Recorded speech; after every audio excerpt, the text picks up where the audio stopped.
les enfants, ce matin nous allons revoir les analyses en cases. Alors pour ce faire, vous avez besoin d'une feuille en mode paysage. Sur cette feuille, vous écrivez la phrase. Lorsque la phrase est écrite, vous allez tracer une première case. Cette première case permet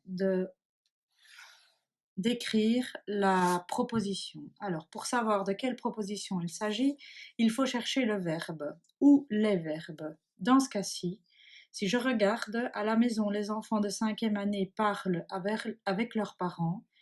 Quelle est l'action? C'est bien parle. Il n'y a donc qu'un seul verbe. Lorsqu'il n'y a qu'un seul verbe, on appelle ça une proposition indépendante.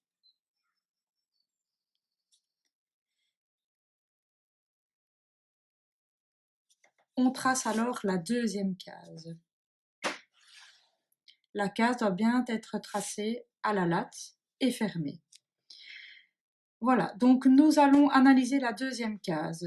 Nous allons, pour avoir plus facile, d'abord éliminer les compléments circonstanciels. Alors, pour analyser les compléments circonstanciels, on doit chercher les lieux, les temps, les manières, les buts, les causes. Nous avons appris ensemble qu'il y avait des questions à se poser pour les trouver. Dans ce cas-ci, nous avons un complément circonstanciel où nous pouvons dire où est-ce que cela se passe. Ça se passe où? À la maison. Donc je vais déjà mettre mon complément circonstanciel de lieu. Ensuite, nous allons chercher le verbe. Donc le verbe c'est parle. Je vais donc couper à parle pour créer le complément, le groupe verbal.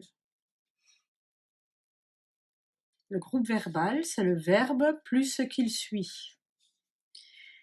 Quand j'ai trouvé le groupe verbal, je vais chercher qui est-ce qui fait l'action. Qui est-ce qui parle avec leurs parents? Ce sont bien les enfants de 5e année. Groupe, sujet. Ma deuxième case est remplie, donc je vais passer à la troisième case. Et je vais commencer par l'analyse du groupe verbal. Donc, dans le groupe verbal, j'ai bien le verbe qui est une base. Pour trouver la suite du groupe verbal, je vais poser des questions. Les enfants de 5e année parlent avec qui? Avec leurs parents. Donc, comme c'est avec qui est une petite préposition devant le qui, c'est un groupe complément indirect du verbe.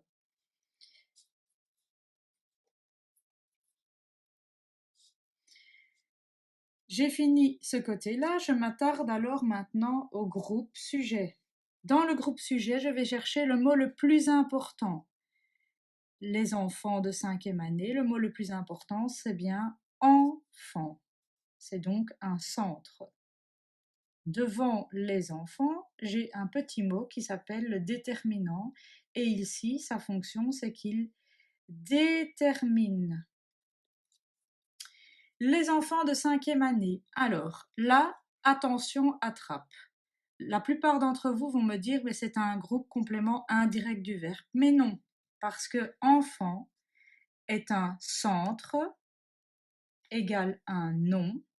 Et donc, de 5e année complète le nom enfant. Donc, c'est bien un groupe complément du nom.